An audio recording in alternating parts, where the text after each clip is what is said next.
Doctores, buenos días, ¿me escuchan? Buenos días, doctor Alan. Sí, Buenos días, chicos. ¿Ya terminaron su Doctor Gustavo. pretest? Sí, doctor, ya concluyó. doctor. Perfecto, chicos. Muy bien.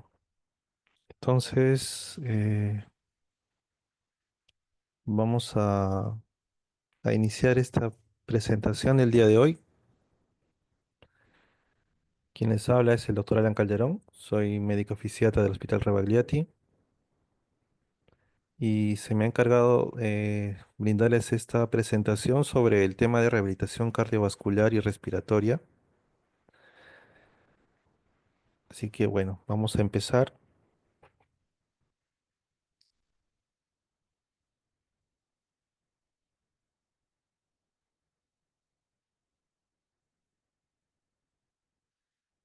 Bueno, empezaremos esta presentación, chicos, con esta imagen.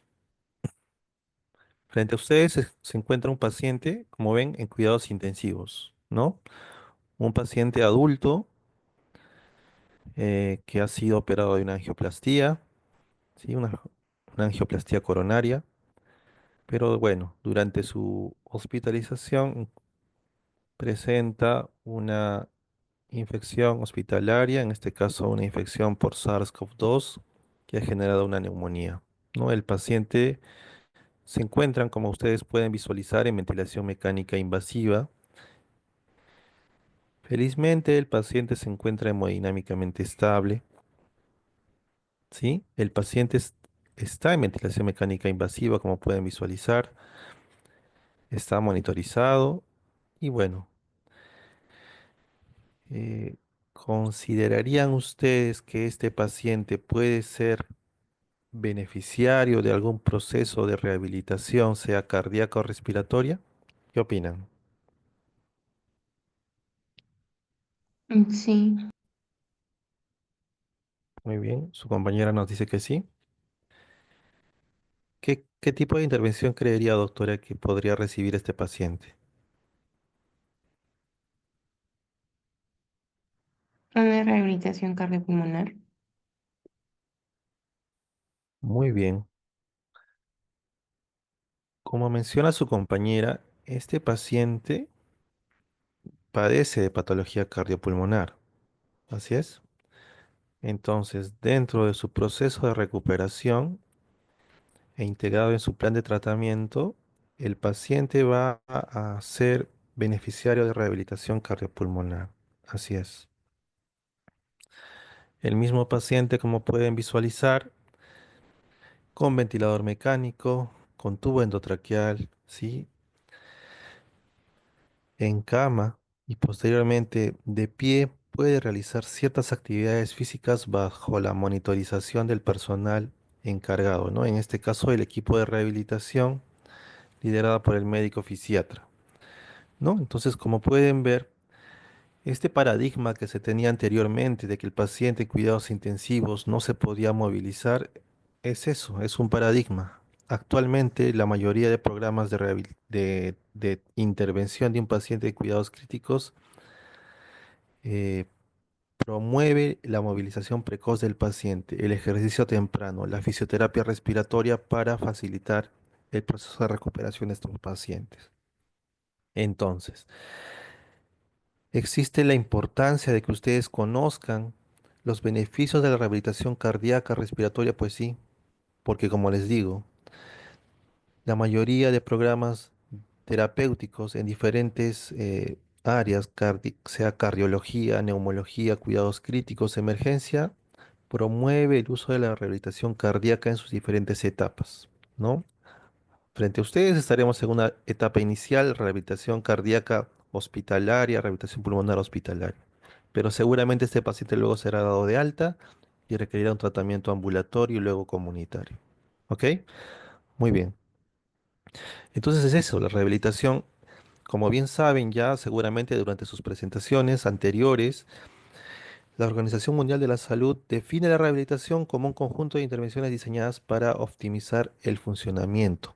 Eso, mejorar la funcionalidad de un paciente. Y claro, muchos de esos pacientes van a padecer una discapacidad, ¿sí? De esta manera, con una intervención temprana de rehabilitación, esa discapacidad se va a reducir, ¿no? La intervención, saben, es multidisciplinaria. La rehabilitación no la hace el médico fisiatra necesariamente. Cuenta con un equipo de rehabilitación, terapistas físicos, terapistas de lenguaje, terapistas ocupacionales, entre otros profesionales. Y claro, todo inicialmente será individualizado, ¿no? Entonces, idealmente, ¿qué debe incluir un programa de rehabilitación cardiovascular y respiratoria o pulmonar? En el medio, el paciente, ¿sí? El paciente está en el medio. Entonces, siempre como cualquier intervención médica, el médico genera educación en el paciente y en el paciente y en la familia. Debe existir también un soporte psicosocial, tanto para el paciente como para la familia. El seguimiento médico de los diferentes componentes médicos y no médicos también, ¿sí? Los médicos encargados, pues en este caso el fisiatra, el cardiólogo, el neumólogo, el intensivista, el emergencista, el internista, quienes se encuentren a cargo del paciente. Y como piedra fundamental, ¿no? Ya se los adelanto, la actividad física. El ejercicio es tal vez la piedra angular en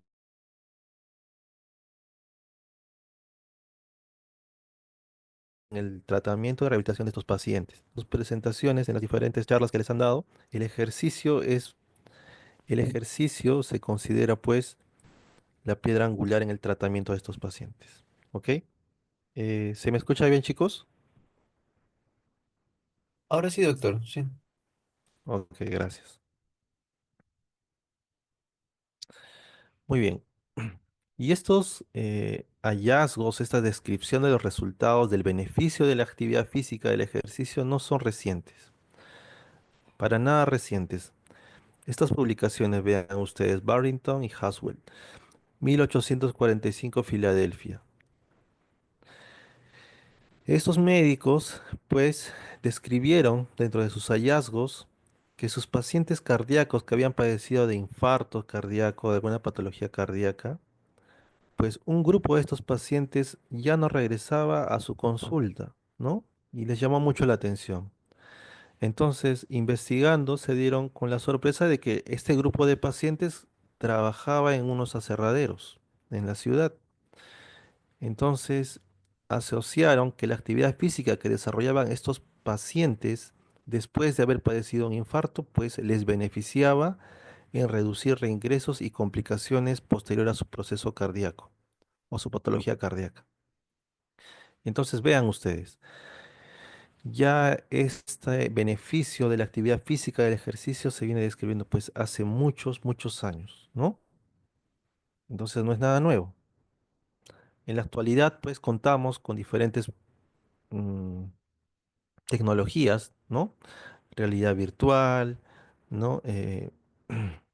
Inteligencia artificial, realidad aumentada, terapia robótica, ¿no? Todo esto en beneficio del paciente. Como finalmente ven, lo que se logra hacer es ejercicio, ¿no? El ejercicio, pues, guiado, ¿no? Inicialmente por un personal de salud entrenado, va a ser un soporte fundamental para la recuperación de un paciente con patología cardíaca y respiratoria, tanto aguda como crónica, ¿ok? Entonces hablemos algo de la rehabilitación cardiovascular ahora específicamente y veremos datos importantes de la rehabilitación cardíaca, ¿no? Que como habíamos mencionado es un componente esencial en lo que es prevención secundaria, ¿no? Prevención secundaria, el paciente sufre una patología cardíaca y nosotros debemos de evitar que este paciente se complique nuevamente, ¿no? Mejora el funcionamiento del paciente, sí, es un concepto que está derivado del concepto general de lo que es la rehabilitación según la Organización Mundial de la Salud. ¿Ok? Entonces, vean, ¿qué necesita un paciente para rehabilitación cardíaca? Apoyo psicosocial, educación y, por supuesto, ejercicio. Actividad física guiada por un profesional, inicialmente. Un dato importante y no menor, ¿cuáles serán como parte de los beneficios? Y lo vamos a ver más adelante, lo vamos a recalcar.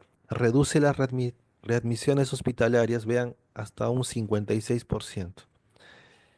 En un sistema de salud como el nuestro, que no tenemos tantas camas hospitalarias, que no tenemos tanto recurso, ¿no?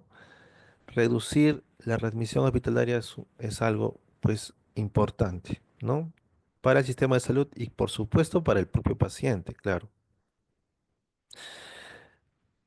Además, claro, del ejercicio, del soporte psicosocial, de la educación, del seguimiento médico, dentro de todo, pues, existirán cosas que también se deben de modificar como componentes en la rehabilitación cardíaca, claro, dejar de fumar, ¿no? El control de niveles laboratoriales como la glucosa, ¿no? El tema de la dislipidemia, el tema del peso corporal, la intervención de una dieta adecuada, pues entonces también seguramente tendremos el soporte de otros profesionales de la salud, ¿no? No solamente pues médicos ni tecnólogos médicos de fisioterapia, sino también enfermeras, nutricionistas, psicólogos, etcétera. Los beneficios, les decía, ¿no? ¿Por qué será importante que ustedes, ¿no? Desde donde se encuentren, inicialmente probablemente como médicos de atención primaria y bueno, posteriormente como médicos especialistas desde la rama en que se encuentren? ¿Por qué será importante que cuando su paciente les consulte sobre si debe o no realizar rehabilitación cardíaca o si sobre no está llevando ningún tipo de rehabilitación cardíaca, ustedes le recomienden que deba realizar un proceso de rehabilitación cardíaca? ¿Por qué? Porque la rehabilitación cardíaca queda demostrado que reduce la mortalidad, que acelera la recuperación de estos pacientes, que mejora los resultados clínicos de los pacientes, mejora sus resultados conductuales, reduce la repetición de eventos cardiovasculares y readmisiones hospitalarias, como bien hemos dicho, ¿no? Prevención secundaria, fortalece la adherencia a la medicación y, claro, dentro de todo, mejora la calidad de vida del paciente y su estado de salud mental. Beneficios muy importantes para que sea motivo de que ustedes deriven a un paciente al área de rehabilitación cuando ha padecido un evento cardíaco, ¿sí? ¿No? Lo mismo se menciona en esta diapositiva.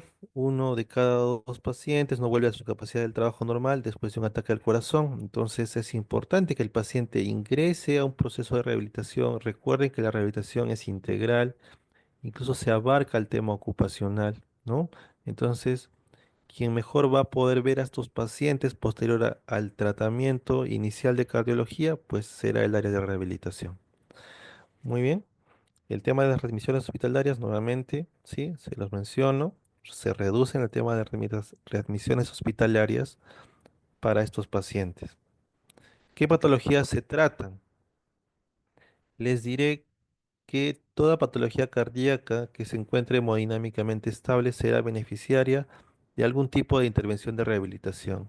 Inicialmente seguramente pasiva, como el paciente que vimos en cuidados intensivos, hasta pues intervenciones mucho más activas como pacientes ya en el área ambulatoria.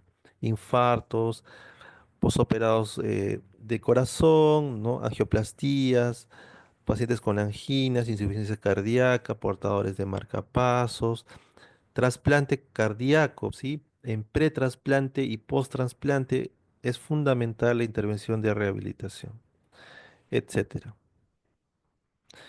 Entonces, su paciente con todas esas patologías que en parte hemos mencionado, ¿sí? Patología cardíaca, hemodinámicamente estable, ¿no? Va a llegar al consultorio de rehabilitación derivado por el médico cardiólogo, el médico internista, el médico de atención primaria, etcétera. El médico fisiatra determinará su programa de rehabilitación, ¿no? Para esto, para que el proceso de rehabilitación sea un proceso seguro y eficaz, el médico fisiatra considerará algunos hallazgos clínicos, considerará la historia clínica, pero asimismo también realizará una evaluación puntual en ciertos puntos. Aquí pueden ver algunos de esos puntos: la evaluación de la frecuencia cardíaca máxima, la frecuencia cardíaca de entrenamiento, la evaluación de la disnea, la capacidad del ejercicio y las pruebas de esfuerzo para determinar los equivalentes metabólicos o METs. Entonces, la frecuencia cardíaca máxima, ¿no? Seguramente han podido revisar en su pretest La frecuencia cardíaca máxima comúnmente se obtiene de estas fórmulas simples, en el caso de varones 220 menos la edad y en el caso de las damas 210 menos la edad. Fácilmente calculable, recuerden, 220 menos la edad en varones y 210 menos la edad en mujeres. La frecuencia cardíaca de entrenamiento, que será un objetivo que ustedes alcanzarán con su paciente durante su actividad física, eh, se realiza bajo esta fórmula, ¿no?, que ustedes pueden obtener considerando la frecuencia cardíaca en reposo, la frecuencia cardíaca máxima y la intensidad del ejercicio que ustedes consideren, ¿no? Determinando, claro, los antecedentes del paciente y su capacidad, el tiempo de evolución que tenga el paciente. Comúnmente, pues pacientes que recién son dados de alta, la frecuencia o la intensidad debe de ser menos del 70%, algo leve, como se menciona en la diapositiva anterior, ¿no? Baja intensidad, menos del 70% de la frecuencia cardíaca máxima, moderada intensidad, de 70 a 85% de la frecuencia cardíaca máxima, y alta intensidad, por ejemplo, para pacientes o para personas pues que realizan actividades físicas comúnmente, deportistas calificados, pues obviamente tendrán esa capacidad de llegar a más de 85% de la frecuencia cardíaca máxima. Entonces, con esos datos ustedes van a poder obtener la frecuencia cardíaca de entrenamiento, ¿ya?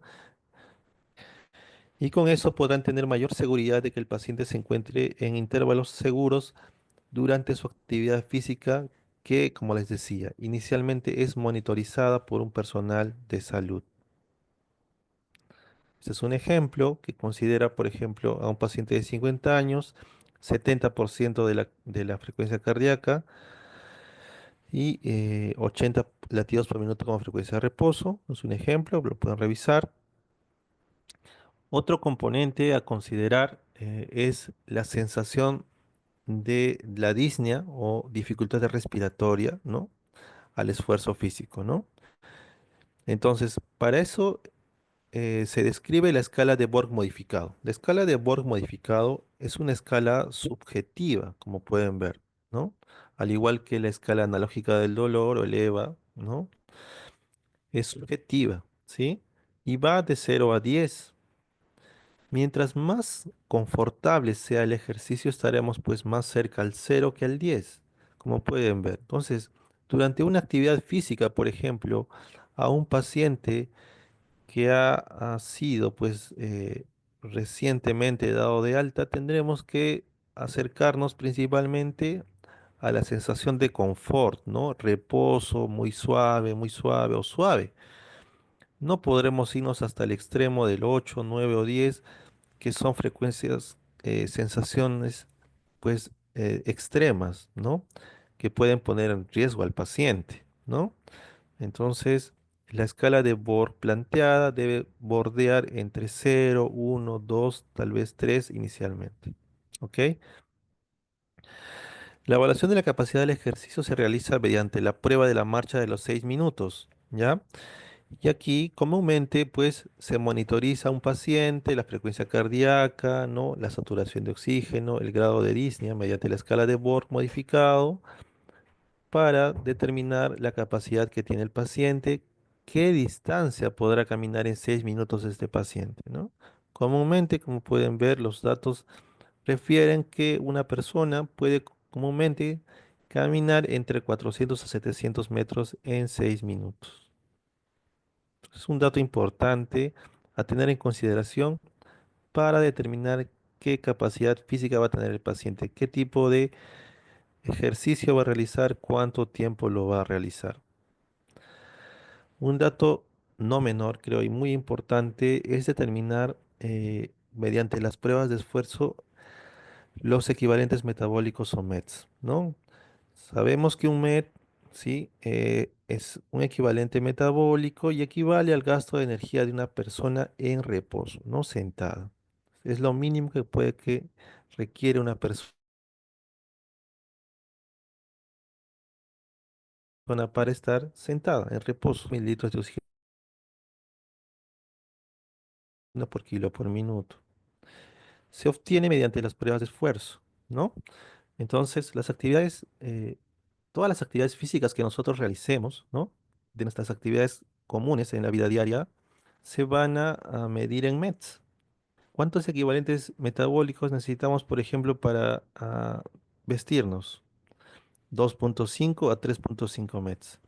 Mientras mayor sea la actividad o mayor esfuerzo requiera, mayor cantidad de equivalentes metabólicos vamos a necesitar. Entonces, por ejemplo, para comer sentado, pues 1,5 METs, ¿no? Para caminar 5 kilómetros, de 2,5 a 3,2 equivalentes metabólicos. Para correr 10 kilómetros, por ejemplo, más de 10 METs, ¿no? Entonces, si ustedes tienen un paciente que en su prueba de esfuerzo, ¿no? Llega a 2 METs y el paciente les pregunta, doctor, ¿puedo subir escaleras?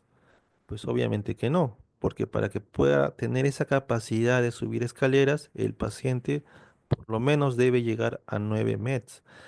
Entonces, la actividad física va a depender de qué capacidad tenga este paciente. Para eso se realizan estas evaluaciones o esta evaluación especializada que realiza el fisiatra, ¿no? Entonces nosotros utilizamos la prueba de esfuerzo con ese objetivo.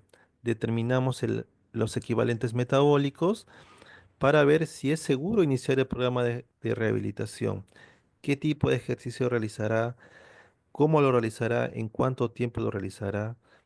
Para nosotros eso es fundamental entonces realizar esa prueba de esfuerzo.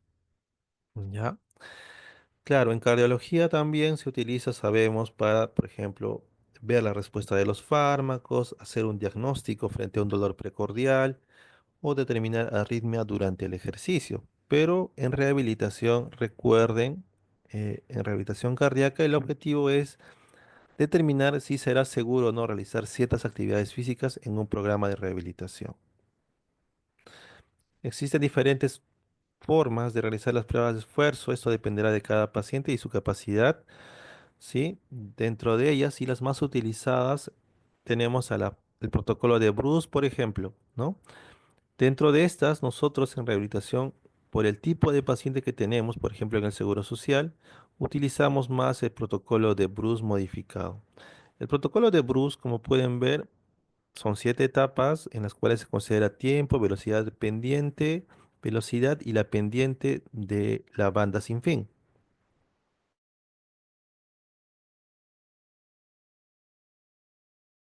¿No? Porque recuerden que estas pruebas se realizan en banda sin fin, ¿sí? La velocidad y la pendiente van a ir variando conforme vayamos avanzando en la prueba.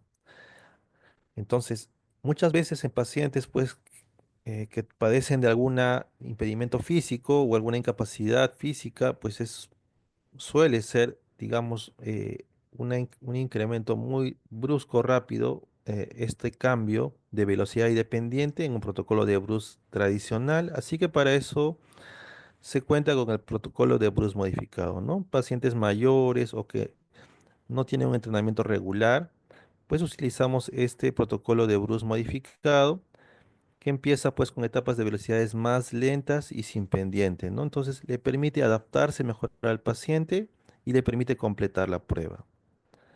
De esta manera pues determinaremos los equivalentes metabólicos o METs. Otra forma de evaluar el protocolo, los equivalentes metabólicos es con el protocolo de Naughton, ¿ya? Que como pueden ver se encuentra diseñado para pacientes mayores o con mayor compromiso cardíaco. Entonces, los efectos del ejercicio ya se los había adelantado, pero bueno, pueden ver aquí que el efecto del entrenamiento físico va, por ejemplo, determinarse sobre la calidad de vida, ¿no? Un objetivo, habíamos visto, es mejorar la calidad de vida de los pacientes. Entonces, el ejercicio, el entrenamiento físico, ¿qué va a ocasionar en un paciente con una patología cardíaca? Va a aumentar la capacidad física por modificación en los dos niveles, ¿no? Tanto a nivel central, o sea, directamente sobre la función ventricular y sobre el nivel periférico.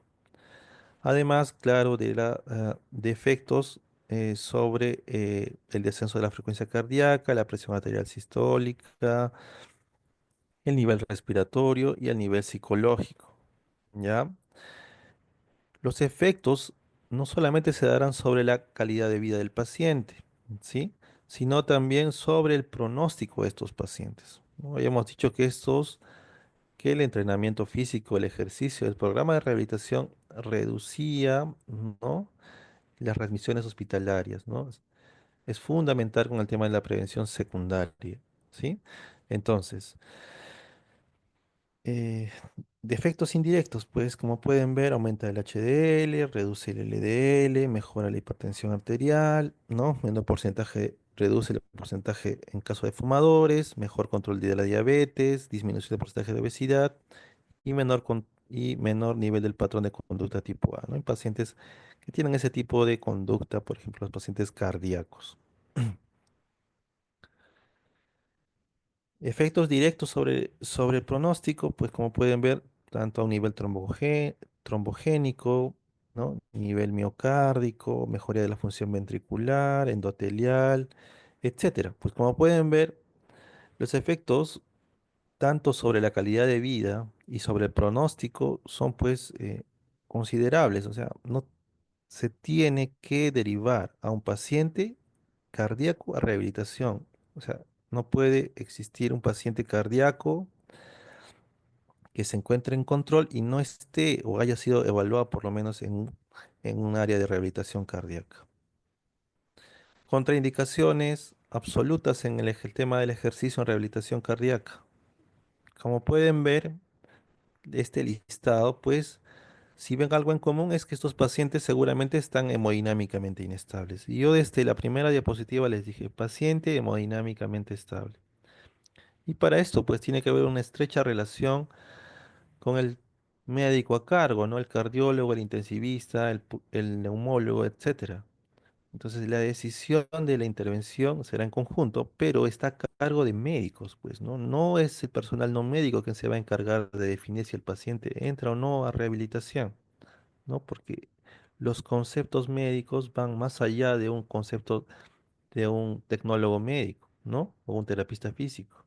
Entonces, la decisión, y por eso quien encabeza el programa de rehabilitación es un médico, ¿no? Entonces, nosotros determinaremos en base a la historia clínica y a la evaluación física del paciente si éste se encuentra hemodinámicamente estable para tener la capacidad de poder realizar ejercicio. Entonces, como pueden ver, si un paciente pues está inestable, un diabético no controlado, pues, o está con una embolia reciente, o tiene no sé, una angina inestable, hipertensión pulmonar inestable, etcétera, pues claro, este paciente no será tributario de rehabilitación, ¿no? Además, claro, de alguna deficiencia musculoesquelética que impida realizar actividades de ejercicio, al menos en esa fase. Los ejercicios terapéuticos, pues ya estarán a cargo de personal especializado en el tema, quien determinará qué tipo de actividad física realizará el paciente de acuerdo a la evaluación previa que les he mencionado. Entonces, por ejemplo, un ejemplo, y es creo de lo más frecuente, es la isquemia cardíaca, ¿no? Pacientes con IMA, ¿no? Entonces, el común, ¿no? Les había dicho, en general en rehabilitación cardíaca se reduce la mortalidad, como en este caso, se reduce la mortalidad, vean, hasta un 26%. Las tasas de hospitalización, 18%, y mejora la calidad de vida, ¿no? Entonces, con un nivel de evidencia 1A, pues se recomienda que sus pacientes que han padecido un infarto agudo de miocardio deben ser derivados a un programa de rehabilitación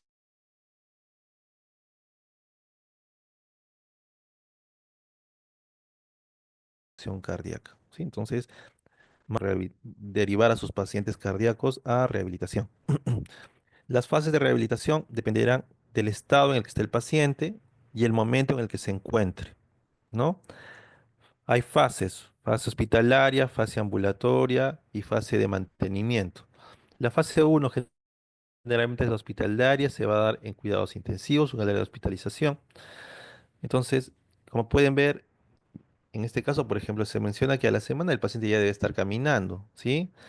Y la actividad será básica, suave y se relaciona con la escala de Borg modificado que también hemos mencionado, que como ven, les decía, ¿no? Tiene que ser una actividad física confortable. 0,5 a 1 en la escala de Borg modificado.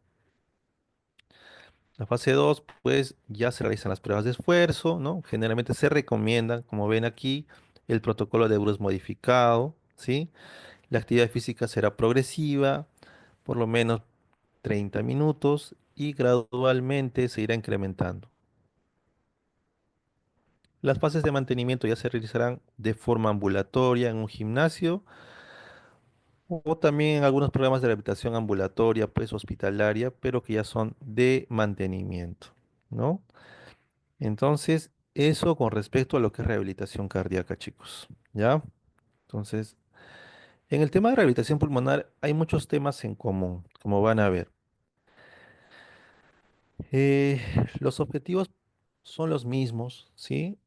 Y los beneficios que se han encontrado en pacientes con rehabilitación con patología pulmonar, principalmente la mayoría de estudios que se ha realizado en pacientes son en pacientes con EPOC, por ejemplo. Ustedes van a ver muchos estudios en pacientes con EPOC que muestran el gran beneficio de la rehabilitación pulmonar. Pero esto se ha extrapolado a diferentes patologías pulmonares o respiratorias, ya, ¿no? Con la infección del SARS-CoV-2, el COVID-19. Vean, entonces, 2 de 3 de cada paciente participan en rehabilitación pulmonar con resultados positivos en el tema, más en pacientes con EPOC, por ejemplo. Los beneficios, al igual que en el paciente cardíaco, en paciente pulmonar o respiratorio, igual, ¿no? Mejora la calidad de vida, aumenta la capacidad de ejercicio, disminuye la disnea y la fatiga, ¿sí? Hay también mejoría sobre el estado mental, sobre el estado de autosuficiencia y claro, también va a reducir las tasas de reingreso o de readmisión hospitalaria, ¿no? Al igual que en pacientes cardíacos. Las patologías, les dije, la mayoría de estudios los van a encontrar en EPOC, pero actualmente, pues, por COVID-19 hay diferentes estudios que se extrapolan ya a procesos de fibrosis pulmonar secundaria COVID-19, en las cuales se está haciendo estudios de diferentes tipos de estos grupos de pacientes, pero también en pacientes con trasplante pulmonar, etcétera. O sea, la intervención de rehabilitación pulmonar se da tanto en la fase aguda como en la fase crónica. Y otra cosa importante, chicos, que el paciente sea dependiente de oxígeno, es decir, oxígeno dependiente, no significa que el paciente no pueda ser tributario de rehabilitación, todo lo contrario.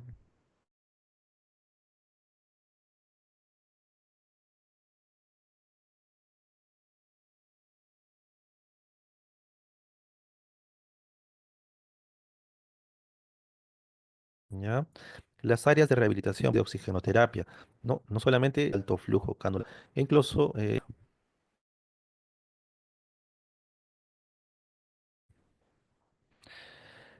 al igual que en el caso anterior, en el tema, ¿no? En el caso de la evaluación de la disnea y la evaluación del ejercicio. Por ejemplo, en el caso de la disnea, además de la escala de Borg modificado que hemos mencionado anteriormente, existe esta escala del MRC, ¿sí? El MRC permite principalmente evaluar la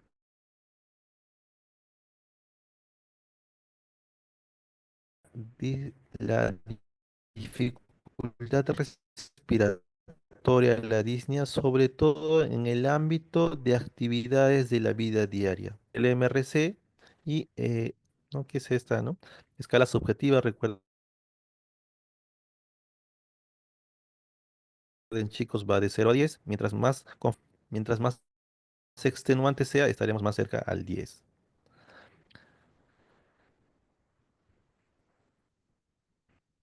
Muy bien. La evaluación de la capacidad del ejercicio, recuerden la prueba de la marcha a los 6 minutos.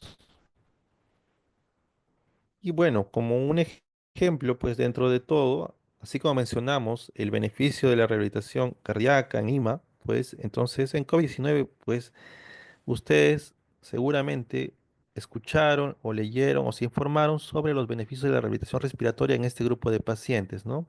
Que permitió salvar la vida de muchos pacientes, les diré, ¿no? Entonces, en la intervención de rehabilitación en COVID-19 fue demostrada y actualmente incluso hay diferentes publicaciones del beneficio de esto, ¿no? Se atendió una cantidad inmensa de pacientes porque todos los hospitales estaban coberturados para pacientes con infección por COVID-19 en diferentes estados, ¿no?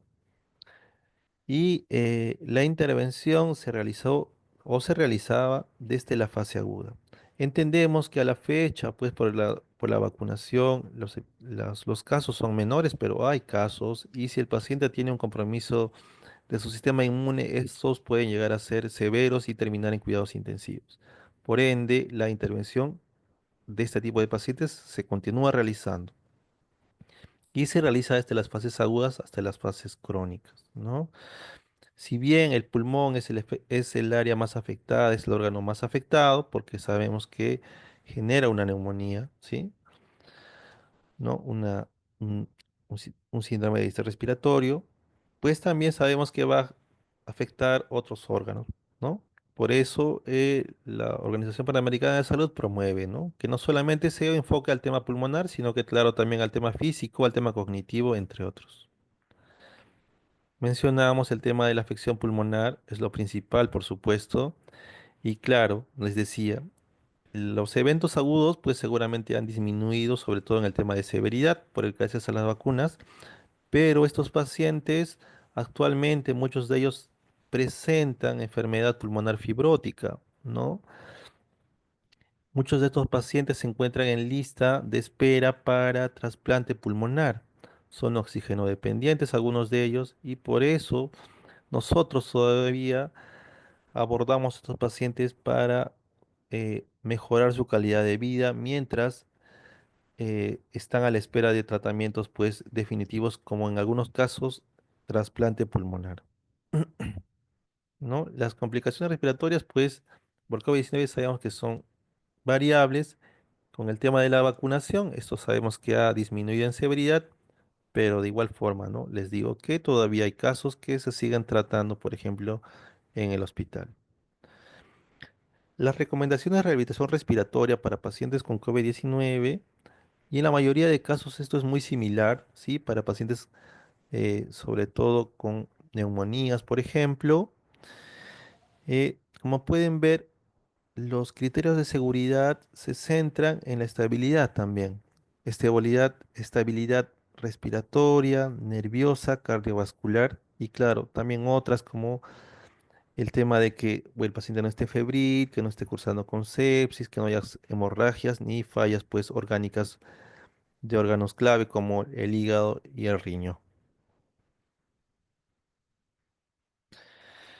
Entonces la finalidad de estos pacientes, o el tratamiento, perdón, de estos pacientes será facilitar la eliminación de secreciones, disminuir la resistencia de la vía aérea, reducir el trabajo respiratorio, mejorar el intercambio gaseoso y aumentar la tolerancia progresiva al ejercicio. ¿Ya? Y tanto se va a dar a un tema, como les decía, depende de la fase aguda o crónica a un nivel hospitalario que puede ir desde la emergencia, sala de cuidados intensivos, cuidados intermedios, salas hospitalarias, hasta, claro, el paciente de forma ambulatoria. ¿Ya? Entonces, aquí técnicas de higiene bronquial es lo que se usa, ¿sí? Utilizan estas técnicas los licenciados de terapia física durante el tratamiento para mantener la vía aérea permeable. Técnicas de expansión pulmonar, muchos pacientes hacen colapsos pulmonares, atelectasias, etcétera. Las técnicas de reexpansión pulmonar permiten o facilitan el tema de la recuperación de estos pacientes. Y claro, el entrenamiento de la musculatura respiratoria es fundamental también en este grupo de pacientes. ¿Ok? Digamos que dentro de lo que es fisioterapia respiratoria, chicos, esto es lo que se trabaja principalmente en un paciente. No solamente en pacientes con COVID-19, sino en pacientes que se encuentran, por ejemplo, con neumonía en ventilación mecánica invasiva y no invasiva. Y claro, ya de forma ambulatoria, pues no solamente habrá un soporte respiratorio, sino también musculoesquelético, considerando que la capacidad física o de la musculatura periférica tiene una relación directa con el tema de la musculatura respiratoria, ¿no? Por eso es fundamental la movilización temprana, el entrenamiento de la musculatura respiratoria y el entrenamiento de la musculatura periférica. Muy bien, chicos. Y para terminar, recordemos, y esto es también para mencionárselos, pues el COVID-19 no solamente afecta el pulmón, les decía, también hay pues descripción, claro, de la afección cardíaca, mira, hasta 78% hay descripción de que puede haber habido afección cardíaca. Muchos de esos pacientes se encuentran actualmente en rehabilitación, por eso también es importante que estos pacientes sean atendidos en el área de rehabilitación si han presentado algún tipo de rehabilitación de complicación cardíaca, ¿sí? ¿No? Entonces existen programas actualmente de estos grupos de pacientes, pero ya se encuentran pues como pacientes cardíacos, ¿no? En el caso pues, por ejemplo, deportistas calificados, ¿no? Hay casos de deportistas que tuvieron que finalmente hasta retirarse de su actividad profesional por las complicaciones propias del COVID-19. Muy bien, chicos. Eso sería todo. No sé si tienen alguna consulta.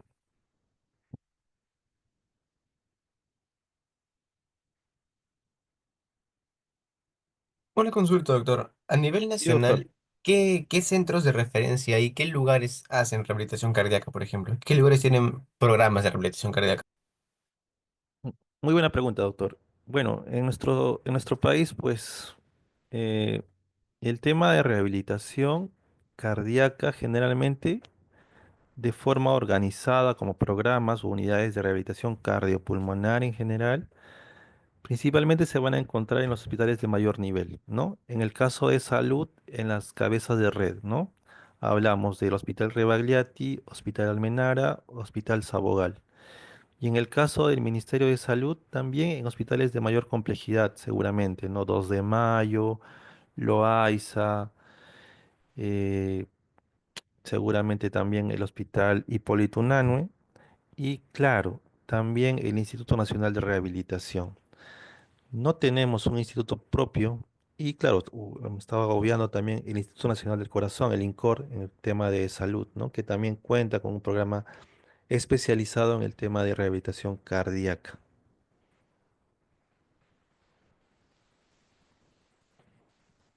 Muchas gracias, doctor. Muy bien, doctor.